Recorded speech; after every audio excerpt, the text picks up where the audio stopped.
رسائل خادم العسكر عطاف لأديس أبابا. قلق جزائري من التحول الصامت في الموقف الإثيوبي من مغربية الصحراء.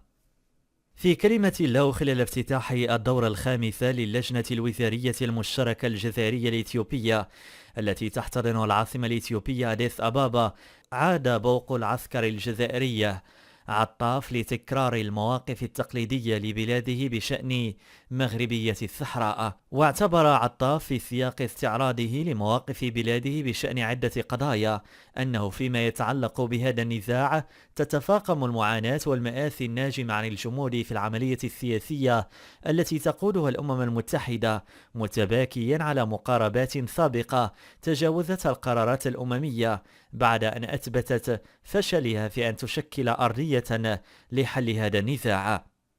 كما كتف وزير الخارجية الجزائري في كلمته من رسائل الغزل والود لإثيوبيا، حيث أثنى على عمق العلاقات الثنائية واصفا إياها بالنموذجية والاستراتيجية، داعيا إلى أن تكون هذه العلاقة زهرة تتفتح لتلهم إفريقيا. كما دعا إلى الوضع بعين الاعتبار التقلبات العميقة والاضطرابات المتسارعة التي يشهدها العالم بأسره. هذه اللغة المليئة بالرمزية والمجاملات السياسية والحديث عن التقلبات العميقة والاضطرابات المتسارعة التي يشهدها العالم لم تمر دون أن تقرأ في سياق أوسع يرتبط بشكل وثيق بتوجس الجزائر من انفراط عقد الدول التي تعترف بعصابة البوليساريو، حيث لطالما شكلت إثيوبيا أحد أركان هذا المحور. فالجزائر التي ظلت تراهن على جبهة دعم إفريقية قوية لأطروحتها تجد نفسها اليوم في مواجهة مشهد سياسي متغير في ظل واقع إقليمي ودولي لم يعد يقبل بالخطابات الجامدة ولا بالمواقف الأيديولوجية القديمة. فالمتغيرات الكبرى التي بات يعرفها نزاع الصحراء خصوصا بعد الزخم الذي اكتسبه المقترح المغربي للحكم الذاتي والدعم الدولي المتنامي الذي بات يحظى به، وتأكيد الولايات المتحدة الأمريكية وفرنسا على دعمهما الثابت للسيادة المغربية على الصحراء، أربك حسابات الجزائر التي تتوجس من انعكاس هذه التحولات على مواقف الدول الإفريقية وعضوية عصابة البوليساريو بالاتحاد الإفريقي. وتعد إثيوبيا فاعلا مهما داخل الاتحاد الإفريقي، حيث تحتضن عاصمة ومقر المنظمة القارية، ورغم احتفاظها بعلاقات مع عصابة البوليساريو بيد أنها في السنوات الأخيرة ظلت تتبنى مواقف متوازنة نائية بنفسها عن السياسات الجزائرية المدعومة من جنوب إفريقيا التي سعت لتحويل الاتحاد الإفريقي لمنصة لمهاجمة الوحدة الترابية للمغرب، كما أنها دعمت بقوة عودة الرباط إلى المنظمة الإفريقية وعملت على بناء علاقات وثيقة مع المملكة، ما يرشح هذا البلد المحوري في منطقة شرق القارة والذي يتمتع بثقل هام في صناعة القرار الإفريقي، إلى أن ينخرط بشكل أكبر في مسار دعم الحل الواقعي للنزاع الإقليمي حول الصحراء القائم على مقترح الحكم الذاتي الذي يقدمه المغرب كحل جاد وذي مصداقية ويحظى بتأييد متزايد على الصعيدين الإقليمي والدولي.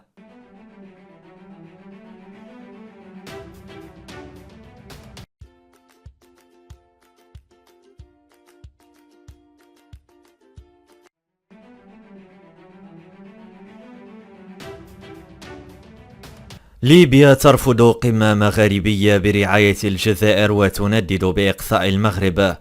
في بيان قوي يضع النقاط على الحروف، أعلن المجلس الأعلى للدولة في ليبيا رفضه القاطع لعقد قمة مغاربية ثلاثية في طرابلس تجمع ليبيا وتونس والجزائر، واصفا المبادرة بأنها محاولة واضحة لتهميش المغرب داخل المشهد الإقليمي المغاربي.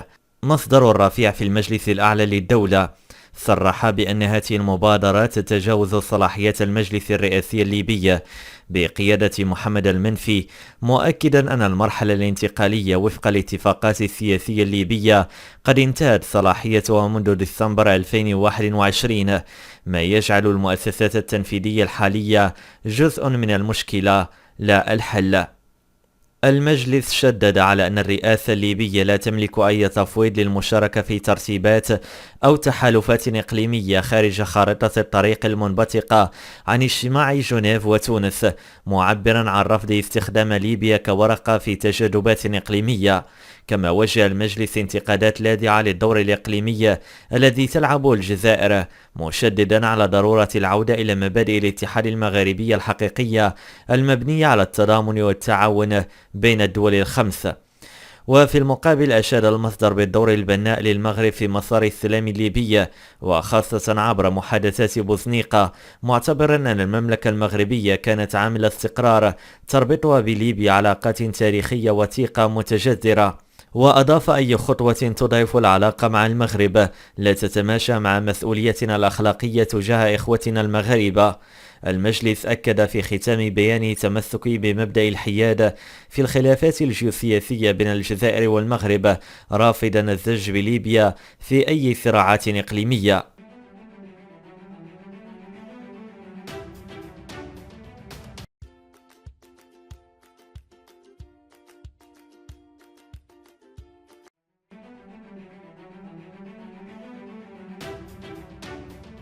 صحيفة واشنطن بوست الأمريكية تزلزل الجزائر وعصابة البوليساريو بعنوان: إيران دربت ميليشيا البوليساريو في سوريا لضرب استقرار المغرب. كشفت صحيفة واشنطن بوست الواسعة الانتشار عالميا في تحقيق يتعلق بخيوط تدريب العناصر الإرهابية في سوريا، ضمنهم ميليشيا عصابة البوليساريو فوق التراب الجزائري.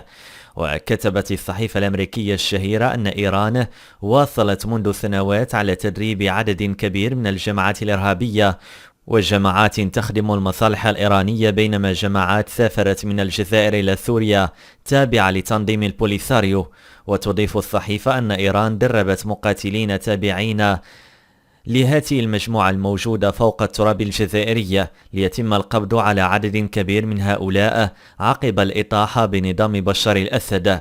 واعتقلت قوات سوريا الجديدة عشرات المقاتلين التابعين لتنظيم عصابة البوليساريو الذين تلقوا تدريب قتالية في سوريا على يد المختبرات الإيرانية، حيث لا تزال القوات السورية الجديدة تحتجز المئات منهم. يأتي هذا بعد إعلان النائب الجمهوري جون ويلسون عضو لجنة العلاقات الخارجية في الكونغرس الأمريكي أنه سيتقدم بطلب تشريعي رسمي للكونغرس الأمريكي لتصنيف عصابة البوليساريو كتنظيم إرهابي.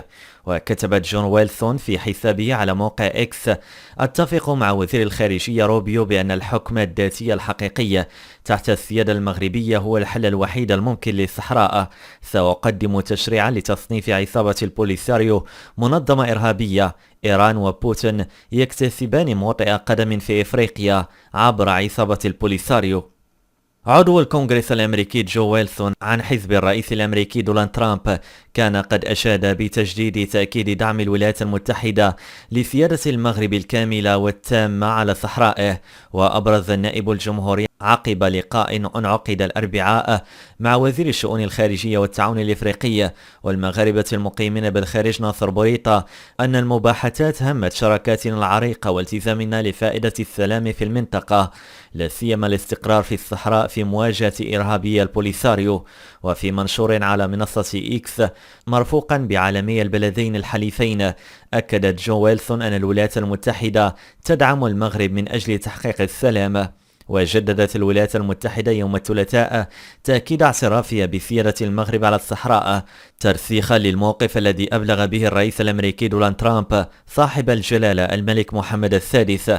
وتم تجديد تأكيد هذا الموقف بمناسبة لقاء انعقد الثلاثاء بواشنطن بين السيد بوريطة وكاتب الدولة الأمريكية ماركو روبيو.